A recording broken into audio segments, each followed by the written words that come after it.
Hello. Hi. You wanted to talk about Keats's house near looking out on the Spanish Steps.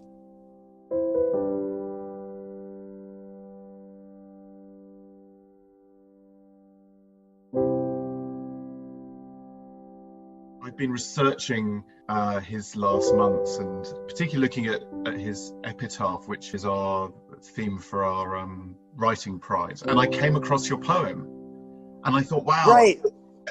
Erica Jong's written poems about Keats. I was My struck. dear dead friend, you were the first to teach me how the dust could sing. That's I right. have to say, Keats was maybe my first love as a poet. I absolutely adored the great odes that were written in 19. I was mad about Keats as a poet, as a young poet. And then because I loved Italy and went to Italy the first time to study Italian when I was 19. And I was in love with the language, which I was also studying at Barnard. And I went over to Italy the summer I was 19 to live in a villa in Florence and study Florentine Italian. Of course, a lot of Italian boys were part of the study. I went down to Rome on the train by myself to look at Keats's house. And I wrote about Keats and I wrote about the house. It was very, very meaningful to me. Also, it was very ironic because in England, they imagined that Rome was warm and sunny all the time, but Rome in the winter is freezing. So they got to Rome, he and Severn got to Rome, and it was pretty cold, which is kind of ironic. Severn took care of him. At that point, his consumption was really progressed. And of course, he died there. So the whole story was very moving to me. I don't know why I was surprised to learn that you were a poet as well as a novelist, and you were a published poet before you published your first novel. I published 2 books of poetry before Fear of Flying. The first one was called Fruits and Vegetables, and it contained a lot of surrealist poems to cantaloupes and apples and other fruits and vegetables. I wrote a poem to the onion. I wrote a poem to the apple. And they were in my first book, which came out in 1971, and it created a stir for a poetry book. I mean, poetry books, they disappear very quickly. But that book, because it was very feminist, it contained a poem called 17 Warnings in Search of a Feminist Poem, which was quoted a lot in the revival of feminism. Came out in 1971, and my second book of poems, Half-Lives, came out in 1973 in the fall of the same year that Fear of Flying came out. And it was also much brooded about because it was very feminist and also very sexy. Did it get lost in all of the fuss around Fear of Flying? In a way, but I can tell you that many people read it or heard about it. It was reviewed in Poetry Magazine. Many of the poems were in Poetry Magazine. Many were in Vogue and Mademoiselle, magazines which at that time published literary stuff. You would not believe it now, but in those days, they had a couple of editors who published literary stuff. Now it's only advertising for lipsticks and fashion. Did you want to be a poet? Was that a first literary aspiration before wanting to be a novelist? I never wanted to be a novelist. It was a complete accident. Okay. I always wanted to be a poet, but I also knew that as a woman, it would be very hard to get traction because there was so much prejudice against women writers. It's almost hard to believe that there was, but there was. Women writers were mocked as writing about their ovaries and their periods and things. I mean, if you read the early reviews of Anne Sexton and Sylvia Plath, they were horribly mocked. Did that put you off wanting to be a writer? No, not at all. I am an Aries woman, a middle child, and I never give up. The more difficult it is, the more determined I am. That is my personality. So the more people gave me a hard time, the more I was determined. When you think back to those first books and your first poems, why you would write a poem is also when you would write a poem, and what sort of things would you write a poem about? Well, think about Keats. I was in love with Keats's work. I was in love with his with the myth of Keats, that he wrote all these amazing odes before he died, and he was about 25 years old when he wrote them. When I went to London, the first thing I did was go to Keats's house. And when I went to Rome, the first thing I did was go to the so-called Keats-Shelley house on the Spanish Steps. I mean, I was absolutely in love with Keats. He was an enormous influence on my work. You remember in one of his letters, he said, "Load every rift with ore." Every line has to be memorable and gorgeous. I just adored him and his letters and his advice to writers and his poems. When did you discover him? When did you first hear about him, or when did you start reading him? I must have been a freshman at Barnard. I was 17, 18, and I happened to have a wonderful poetry teacher. And I was in a workshop, and he was the kind of poetry teacher who also reminded you what to read and brought books, and you would immediately go out and buy them. And so you learned all about the poets who could move you along.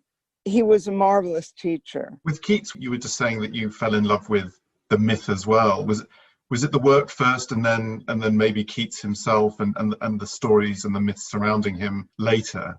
It was both, because his story is very sad. You know, he fell in love with a woman, and then when he and Severn went to Rome because they thought it was warm and it would help his consumption. And of course they discovered, as we all discovered, that Rome can be freezing in the winter and windy and rainy.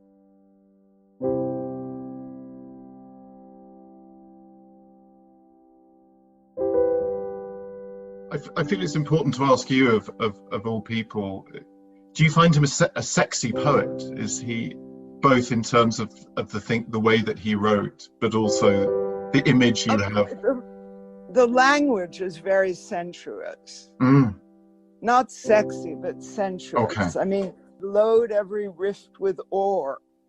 Every line should be filled with beauty, which of course is impossible. But that was an aspiration of his. You know, you can't do that always in poetry, but you can certainly try.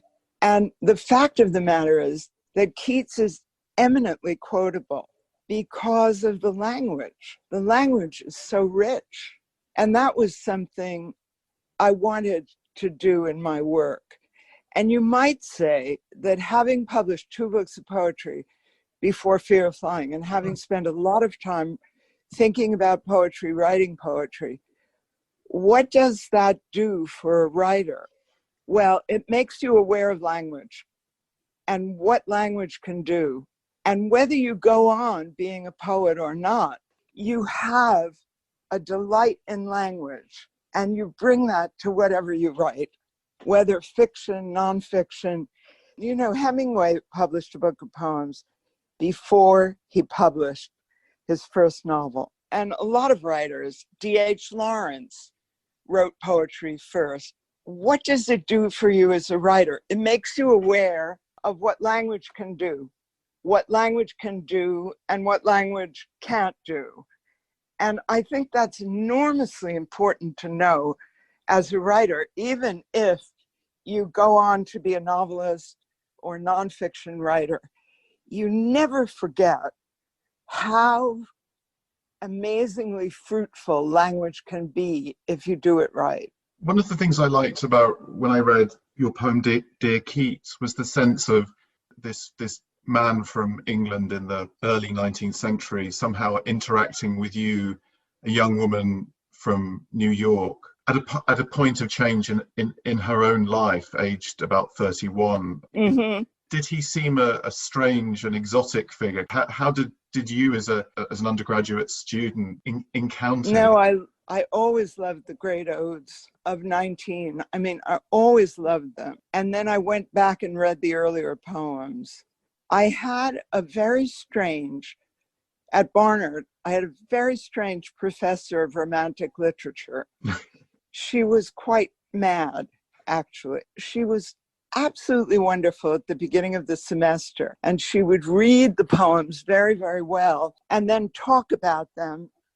And it seemed to me she was quite mad and she believed she had written them. But she was so great in showing you the language of the romantic poets. So great. And then she disappeared and someone took over her course. And I heard that, that she was in a hospital. Romantic poetry is always associated somehow with insanity and madness.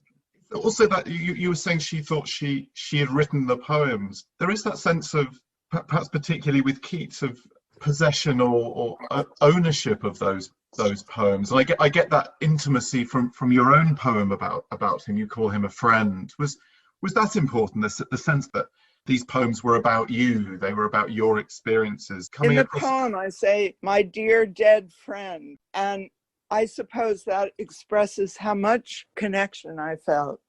When you're young, early death seems very romantic.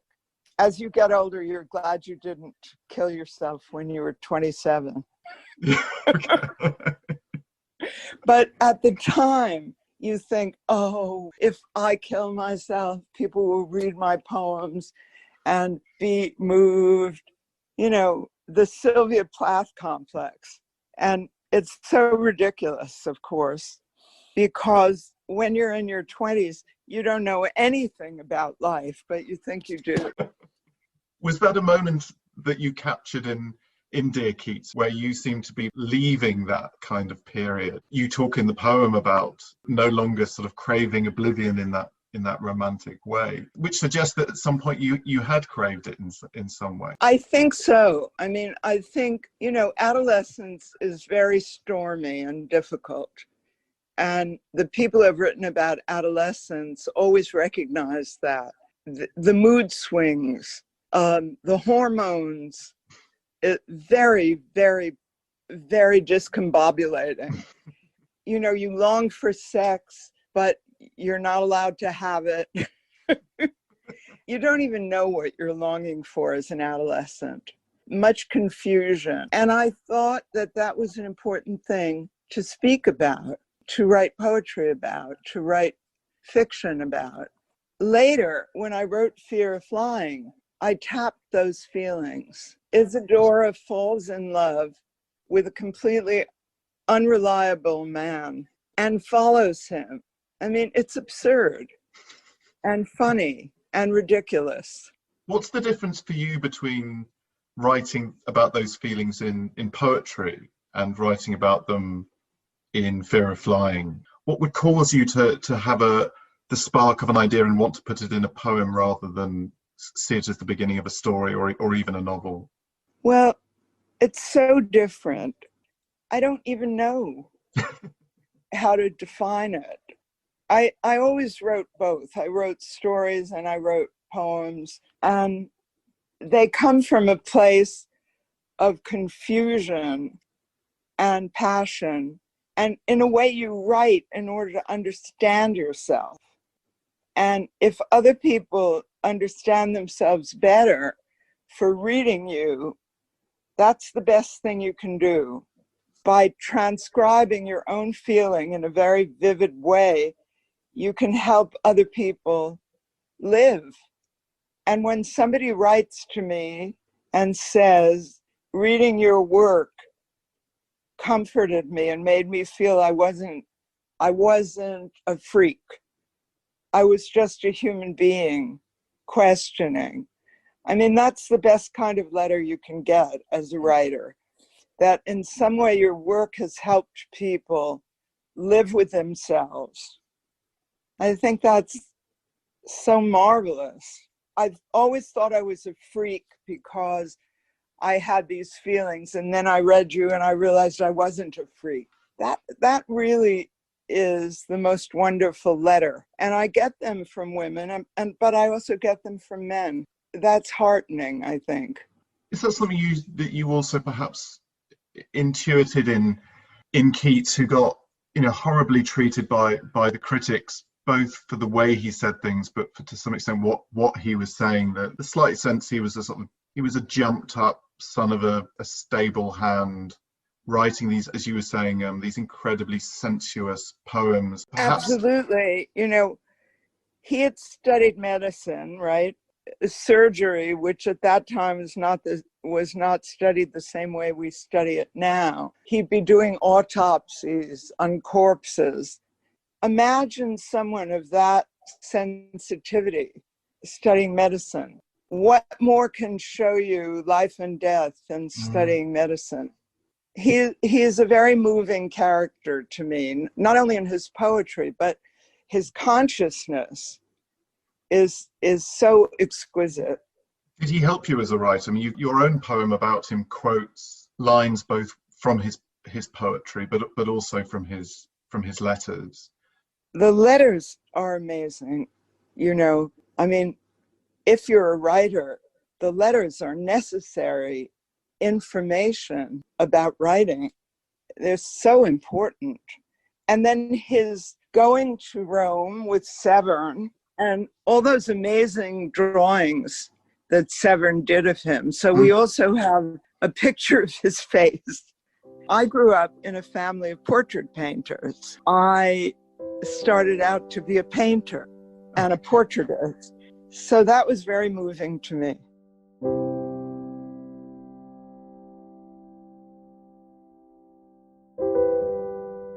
A lot of his first readers, he appealed to women particularly, and the critics who called him effeminate and sensuous and gave him a terrible time for it, actually those were the very reasons that so many early readers, and then later Oscar Wilde, loved him. Did he speak to you in that way? Well, absolutely. As a woman writer, you feel like an outcast. And there's so much sexism in writing and in criticism. And of course, I adored Oscar Wilde, who also felt like an outcast, as did Keats. Oscar Wilde, he grew up in a very literary family. His mother was a writer. So he was not an outcast, but he felt like one. How did you deal with the reviews? You've obviously been hugely praised throughout your career, but also caused controversy and provoked strong reactions the other way too. Would the examples of Keats spending most of his adult career being destroyed in the press? Right. I could understand that, because when I started publishing, there was a resurgence of feminism, but there was also a tremendous fear of women writers. Feminism has gone in waves, I guess. Certainly there was feminism in the 1920s, and a lot of writers began to show themselves then. But then along comes the 50s, and the 50s is a very male chauvinist period when all the writers who are praised are very male. And women writers are always slightly outcast from the literary establishment. I think that in a way it's a good thing, because that anger and rage at being an outcast can become part of the propulsion. There's nothing like fear to propel you to write.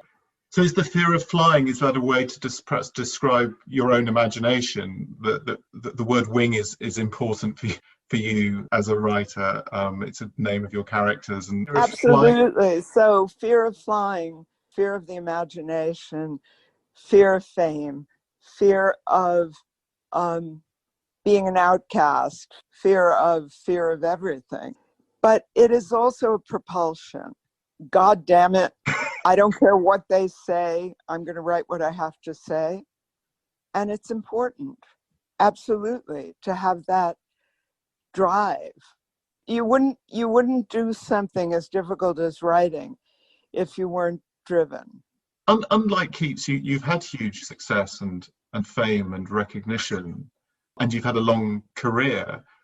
Did attaining the thing that he wanted so much, the success which would have allowed him probably to get married, to have had a life, to have had a life as a writer, is it what you imagined it to be? Did it fulfill your early romantic aspirations and ambitions? Did it make you happy? Happy? No. Being a writer isn't happy, but satisfying on many levels, yes. You don't want to go to the end of your life and think, oh my God, I have these manuscripts in the attic that I've never shown anybody. You know, really, very important to have done what you had to do and taken the consequences, whatever they are. However hard it is when you're young, and it is very hard to go out there with stuff that you think will be criticized. But then when you do it, you learn, you don't die from criticism, and you don't lose all your family because of criticism. All those things that we fear turn out not to be so awful. Whenever I've taught writing, a lot of my students have said to me through the course, I can't write this. My mother will hate it. My father will hate it. My sister will hate it. And I always say, never show your work in progress to any member of your family. You'll never finish it. It's got to belong to you. And later, you can make the decision whether to publish or not publish, but never show it to a family member. A family member will discourage you. You'll never write again. Have you ever made that mistake? I mean, I've read that your sister was upset by fear of flying. She was upset by it, but now we're very close again. Okay. And a book is not life, and life is not a book. And there are many things, if you get over that fear, you discover what's important about writing and not important about writing. If you're going to have a point of view that's interesting, it will be exaggerated. It will be over the top. Life can be boring at times. Writing should not be.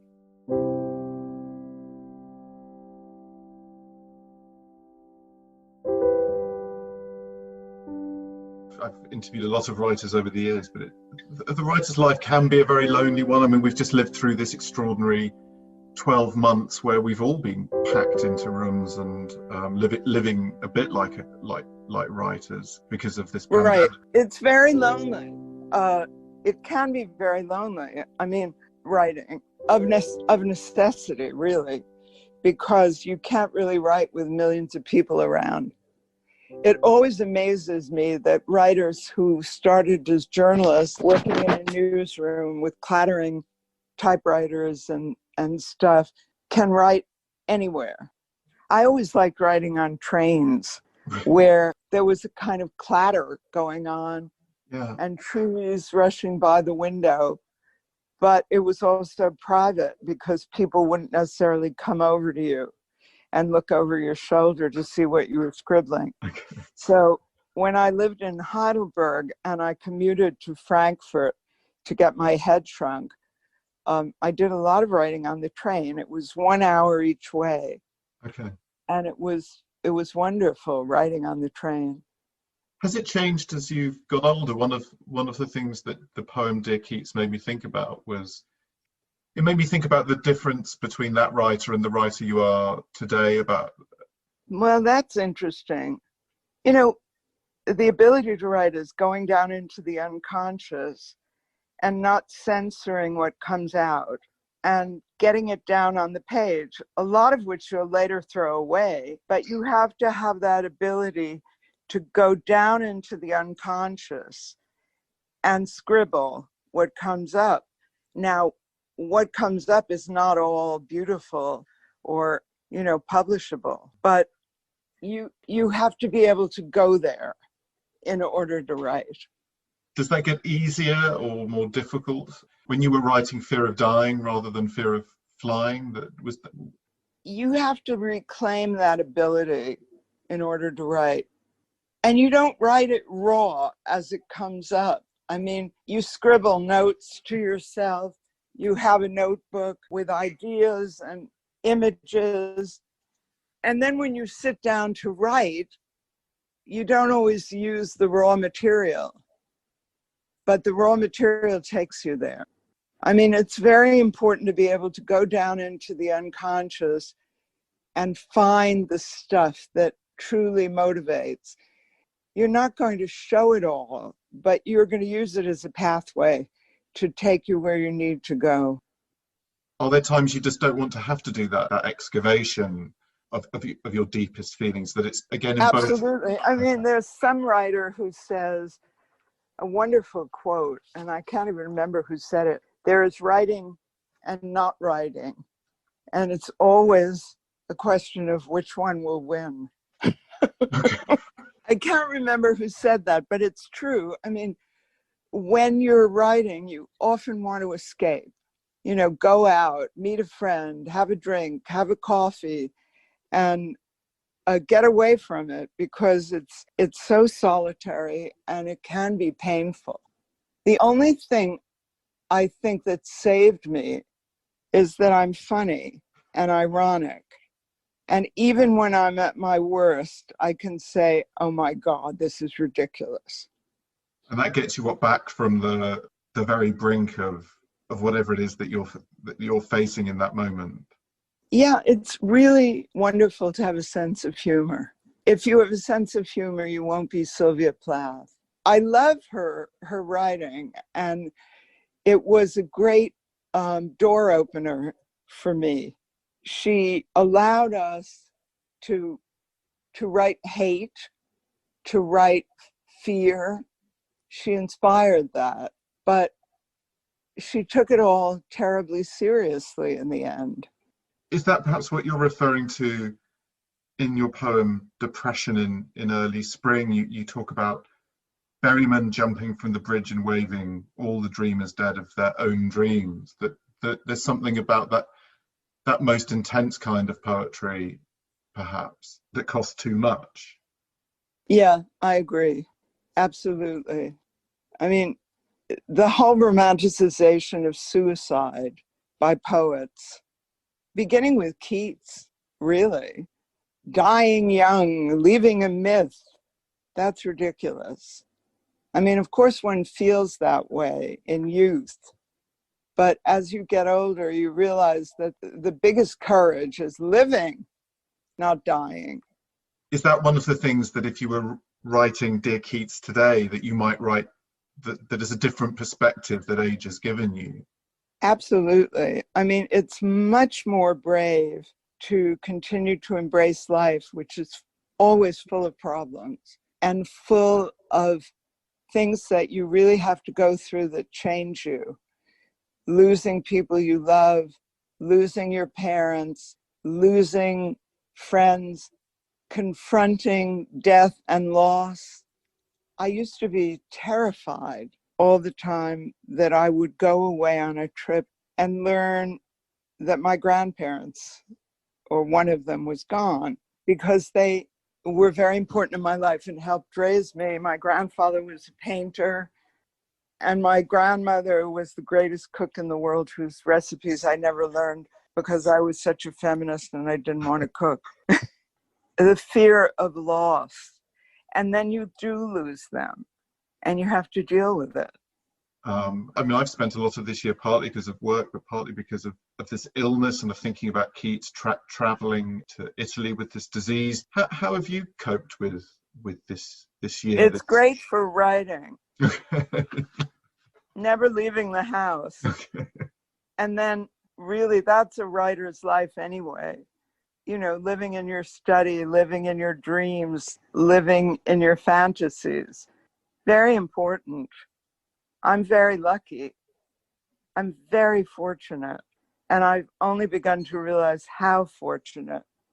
I've always been with men who admired my writing and cared about it. I have a daughter who's become a writer. And it looks like my granddaughter has the disease. Oh, no. Bet is writing all the time, writing stories, writing poems, writing everything. Max, my eldest grandson, seems to have the disease. And Darwin, my middle grandson, is an amazing talker, never shuts up. I think he might become a politician. Oh, my goodness. Well, just because he can never shut up and he has theories of everything. Okay. Either a politician or possibly a philosopher. Who knows? Are you excited to see the back of your president? Who? Your president. You mean Trump? Yeah. He never was my president. Okay. I always thought he was a fool and a grifter. Everything is about making money for him and no empathy for anybody else. And all he wants is to get money. I have no respect for Trump. I read, I think it was an interview, because poetry exists outside of many of the commercial propulsions of the modern world. It has a kind of freedom. Is that perhaps one of the sort of thing that maybe we should be taking a bit of time in our life to get outside? It feels like a very commercial moment, very high capitalist moment. Absolutely. You know, poetry is pure because you can't make any money writing it. Okay. And publishers don't want to publish it because they can't make any money. Corporations like money. They don't care about feelings. And so as publishing becomes more and more corporate, they just don't give a damn. And as a result, new little publishing houses are starting. They will be the giants of the future, but that doesn't do writers today any good, what they will be in the future. But in a way, there's a kind of purity in literary work because nobody wants it. Would you have been happy with that kind of success? Would you have been happy being a poet? Would I do that? No. I had a great drive to influence people and particularly influence women to demand their full share of life and art. That is why I wrote novels, because novels are more the language of the world than poetry. Poetry is not the language of the world. Occasionally, a phrase of yours gets picked up. No, poetry is kind of delving deep into the unconscious, and it can help people realize they're not freaks and they are human beings, and it can be a great comfort to people, especially in times of loss. You know, when do people turn to poetry? When a baby is born or a loved one dies. In the deepest moments of our life, we turn to poetry. And that's a great thing. But the language of every day is not poetry.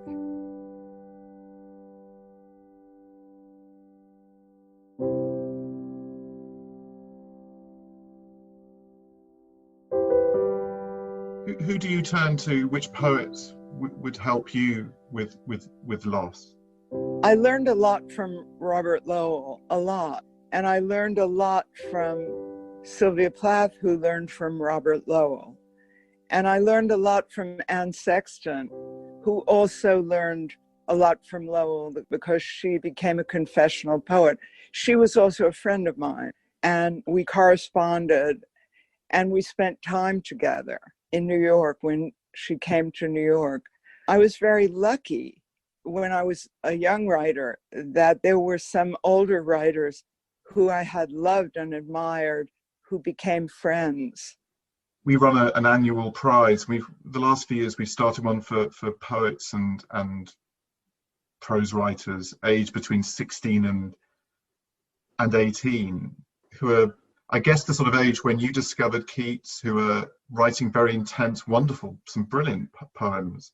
If you had advice for very young writers, whether they wanted to write novels or to write poems, we call them the young romantics. What advice would you give someone? Carry your notebook and write in it as much as possible, and go back and read the stuff that you thought was shit and see what you find there. It's compost for what you will write. Compost is essential to growing things. And even if it's not perfect, it may be the soil out of which other things will grow. Don't be too self-critical. Never show your work to your family. Ever. Well, I don't know. You can't always keep it from them, but I made a very bad mistake once. There was a friend of my younger sister's who worked for me as a typist. And of course, she typed many of my early poems because I tend to scrawl on yellow legal pads and then have someone else type them, partly because I don't want to censor myself. Okay. And this friend of my sister's went to my family and said, "You wouldn't believe what Erica's writing." And she really quoted a lot of the stuff, and people became very angry. So watch out for that. Did it ever dissuade you, that sense that someone close to you might read some of those poems? Look, I grew up in a household absolutely full of books. My mother was an artist, but she wrote poetry when she was young. My father was a businessman, but he wrote songs when he was young.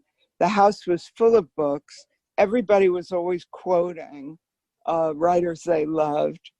I couldn't keep this stuff away from them. So I took the heat. And then as time went by and I became well known, they didn't disown me. They never disown you when you're well known. If you can just get to that point, they'll forgive you anything. I don't know. I really don't know. I think it's important to have the courage to go down into the unconscious and find what is really obsessing you, and to have a notebook and to jot things down. Not everything becomes a poem, but at least it gives you a sense of what you're obsessed with, what you care about on a deep level. Lately, in my life, I've had a wonderful relationship with a poet who lives on the other coast, who lives in California. Her name is Kim Dower. We met and we began exchanging poems. And she would write a poem and I would write an answer. And if I'm wandering around and doing something else or writing prose and I get a poem from Kim, I sit down and sink into it and think about it. And it always brings another poem. So it's wonderful if you have a poet friend you can send things to. I heartily recommend it, because when you're not in the mood for writing and you get a note from your poet friend on the other coast, you just have to sit down and write.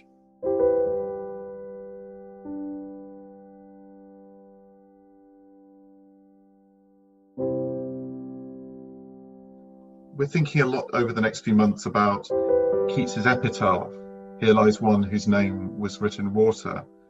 In Dear Keats, there's a very nice line, which is, "Our names are written newsprint, if not in water." I don't know if you remember writing that line. Oh, sure I do. Well, you know, we don't get the critics we deserve, anybody, and we have to learn to be indifferent to criticism. Our names are written in newsprint. I mean, the most ridiculous things have been written about me during my career. You know, you would think from reading the criticism about me that I was an nymphomaniac because I wrote honestly about women and sexuality. I am not a nymphomaniac. I'm actually quite monogamous, but that's not the image of me. But who cares? You know, you have to believe in yourself, not in the public image of yourself. And the public image of yourself will never be who you are. Never. I mean, if you look at the public image of Keats, for example, you know, the sensualist, lowly person who had no right to be a sensualist because he was not aristocratic. I mean, for goodness sakes. Byron was okay, you know, because he was of the nobility. But Keats was a common person who studied medicine. If you could write your own newsprint, what would you like your legacy to be? What would you like to be remembered for? I can't even imagine. I mean, I've written obituaries for writers that I loved, like Muriel Rukeyser, Anne Sexton, who was another friend. I guess I would like people to recognize that I went beyond fear, that I felt the fear, but I didn't allow it to stop me. Because that's something writers always deal with. If I write this, will everyone hate me? Will I be arrested? Will I be censored? You know, writers are very inward looking people, and they're alone too much. And so fear can overtake them. If I would like to be remembered for anything, it would be feel the fear, but don't let it stop you. Every creative person is of necessity fearful because we don't know what's going to come out, right? And we don't know if it's worthy or not. And we don't know if we're worthy or not. But we have to be risk takers. That's a very important thing for young writers to know. Anything new, anything bold will be questioned, but that's good. Be bold, be new, confront the fear. I think that's a fantastic thing. The one of our themes is adversity, actually, and I think using Keats' example of how do you push through those terrifying moments, the moment that tells you to not do something. But you know, it's so important for young writers to know that everybody feels that way, that creativity is that fear. Sometimes I know I'm writing something good because I'm terrified. And those are the things that people single out as having helped them. Interesting. It's not so easy to confront yourself. And if a writer can help with that, my God, what a service we provide. Is that something that the poets like Keats have done for you? Absolutely. I mean, absolutely. Keats was very, very important. He had to have courage to go on. Thank you so much for giving me your time. It's been the biggest pleasure to talk to you. Thank you so much. What a pleasure to be interviewed by you.